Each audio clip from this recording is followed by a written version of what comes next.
engeri gyekiri nti abantu bettanira nnyo ebyokunywa nga juice, amazzi, ebibala ate nga bya mugaso nnyo eri obulamu bw'omuntu kubanga bireeta vitamin C mu bulamu bw'omuntu. Vitamin C ayambako okufightinga immune system, okuboostinga immune system n'okufightinga endwadde ezisinga mu bulamu bw'omuntu. Kakati olwaleero tugenda kwogera ku ngeri gy'oyinza okukolamu juice and vegetable business. Ki ekyetaagisa capital wa ssente mmeka gw'oyinza otandisa?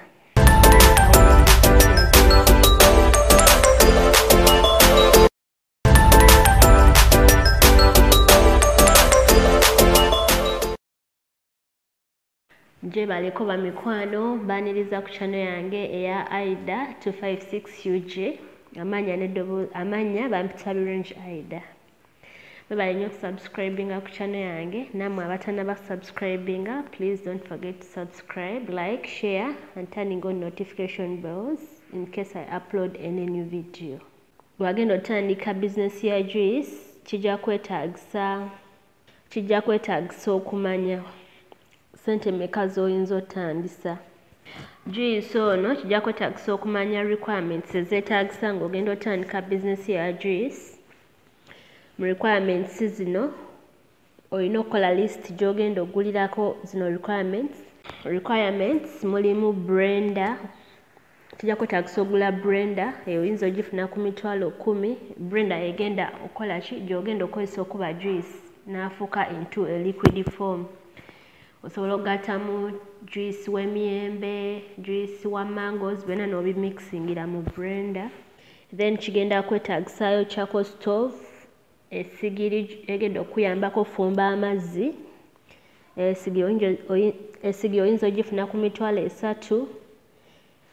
Then bw'oba omaze ofuna essigiri kijja kwetaagisaayo big saucepan mw'ogenda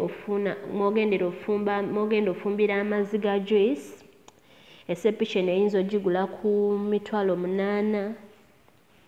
Then kijja kwetaagisaayo ofuna bucket mw'ogenda otabulira juice ng'otaddemu sukaali. Then bucket ejja kwetaagisa, bucket eno ojja gifunanga ku $1,000. Kijja kudipendinga, bino byonna bye mbagamba bijja dipendinga akatale we binaaba biyimiridde ng'ogenza okugula, naye roughly tuwa estimated figures.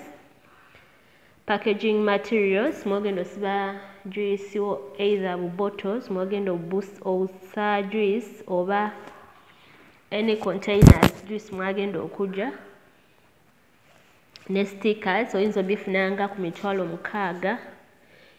Then charcoal, amanda g'ogenda okukozesa oyinza otandisa n'amanda nga ga $1,600, it will depend. Then kigenda kwetaagisa ogula fruits ez'enjawulo katugambe nga watermelon, pineapple, guavas oyinza ozigulanga ku $7,000 ng'otandika, oba osobola otandisa ne juice ez'essente entonotono ne fruits ez'essente entonotono, kisinziira bizinesi yo ya juice w'oyagala etandike. Osobola otandisa ng'otandika bizinesi nga ntono n'omanya nti olunaku nja tunda akadomola kamu aka juice, oba n'otandika bizinesi ng'eri ku big scale. Naye gw'atandika obutandisi kiba kikwetaagisa n'osooka n'otandika n'okutunda ebintu juice ono nga mutono, kuba jjukira ogenda tandika ne bakasitoma. Abakasitoma bagenda ba tebakumanye, ogenda ba otandika butandisi osika bakasitoma. So making sure tokola juice mungi, kola juice agenda okuleetera bakasitoma omutonotono. Then mu requirements zino mujja kwetaagisaamu neera ssente za transportation. Katugambe ng'ogenza okugula juice kijja kwetaagisa ezo ssente z'ogenda okukozesa ng'ogula juice. Then kijja kwetaagisa ssente z'emmere gy'ogenda okulya mu kaseera akatonotono oba ku mulimu gwo. Then kijja kwetaagisa airtime ono ogenda mukozesa ng'okubira abakuguza fruits, bakasitoma b'ogenda okunoonya. Then kijja kwetaagisa ne airtime. Then kijja kwetaagisayo some marketing, olina okumanya okukola marketing okunoonya ba customers. Marketing ono ajja kuyambako okufuna ba potential customers n'okusharinga address wo kuba bakasitoma be bagenda okusanga. N'ekirala kijja kwetagisayo okukola research okumanya juice ez'enjawulo. Juice katugambe nti ogenda mixinga strawberry ne mango, kati olina okukola research ne some training. Then kijja kwetagisayo ne some equipments, ezo twazimaze, dispenser eyo, juice dispenser. Ekyo bw'onooba okimaze, omaze byetagisa equipments, kijja kwetagisayo kudetermininga niche, determine your niche, manya kika kya juice ki gw'ogenda otunda. Niche eno oyinza okugetinga into organic, selling organic juice, oba fresh juice, oba bottled juice, oba osobola okuba nga ospecializinga mu kutunda selling energy juice. Ekyo nakyo oba olina okimanya, gwe mugaso gw'okulonda niche. Tino si buli juice nti ogenda kuba omutunda. Kati bw'omala okufuna niche, then make a business plan. Business plan eno mwe muli how you're going to market your juice, operating expenses, sente z'ogenda okukozesa nga operating a business ey'okutunda juice, public relationship strategies, ba customer ogenda kudilinga nabo batya, ebyo byonna biri included in the plan, business plan. Then the competition analysis, competition gy'ogenda osanga oba olina osooka n'olaba akatale kayimiridde katya, ba customer ba competitors bo bayisa batya abantu, ebyo byonna oba olina obisoma n'obi includinga mu plan yo gy'ogenda okola. Then n'engeri gy'ogenda otundamu juice wo, ebyo byonna biri included in a plan. Then ekyo bw'oba okimaze, you have to create a juice recipes. Kino kijja kuyambako okumanya flavor ez'enjawulo z'ogenda okwadinga mu juice wo. Jjukira kibeera better ti tatunda juice katugambe ng'afaanana n'ow'abalala. Kati okumakinga nti juice wo wanjawulo, oba olina oteekamu special flavor esobola osikiriza bakasitoma okuva ewa competitor wo okujja ewo. Teekamu flavors ez'enjawulo ezitasangibwa walala. Then ekyo bw'onooba okimaze, ojja kwetagisa research, license and permits. Then olina ofuna license ne permits n'okukola research. Kino kijja kwetagisa contactinga district health department okumanya permit ki gy'ogenda ofuna. Kati gwagenda otunda juice ono abeeranga ali mu category ya food business, so kijja kwetagisa ofuna health permit. Olina ogenda ku district health department ofune permit ekukkiriza okutunda emmere, katugambe juice okoperatinga mu by'emmere. Olina ofuna food enterprise license naye ejja kwetagisa okutandika okoperatinga business ya juice. Kijja kwetagisayo food manager certification, then food handler permit, engeri gyo permit ejja kwetagisa nga tonaabatandika business ye neya juice. Kiyinza n'okwetagisaayo a certified name gy'ogenda okozesa ng'ofuna tax permit. Capital ng'otandika juice ono oba olina okumanya capital n'engeri ki gy'ogenda ofunamu capital. Juice ono ng'otandika juice oyinza obuteetagisa ssente nga nnyingi. For a start oyinza n'otandisa n'emitwalo 10 oba olina okugula ebintu nga totandika business ya juice. Ezo zijja kuyambako okugula juice dispenser. Kikwetagisa ofuna omuntu agenda okusupplyinga ebibala by'ogenda okozesa ng'otandika business ya juice. Osobola contactinga farmers market and association growers. Osobola okugenda eyo n'ofuna list y'aba potential producers abakola juice, then ne basobola okuba nga basupplyinga.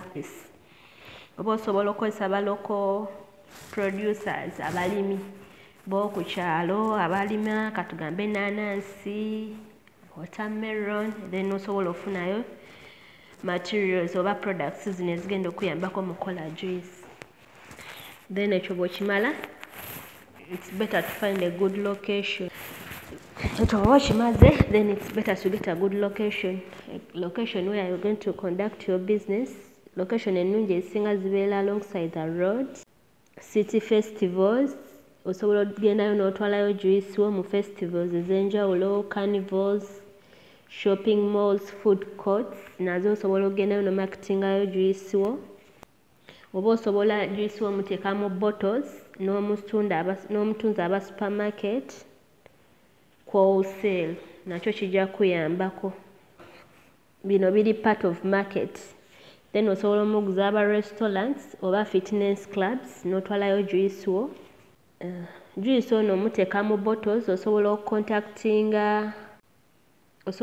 contactinga juice licensed faculties already abayina companies ezipackaginga juice. Then ebyo wekiba kiwedde, ekiddako ekirala kijja kwetagisayo to buy equipment and supplies. Osobola ofuna wholesale commercial grade juicers and supplies like cups, napkins, utensils. Kijja kwetagisayo ogula ebintu ebyenjawulo ng'ebikopo, osobola ofuna katugambe tissues n'ebirala mwogenda okupackaginga juice wo ng'oguza aba customers.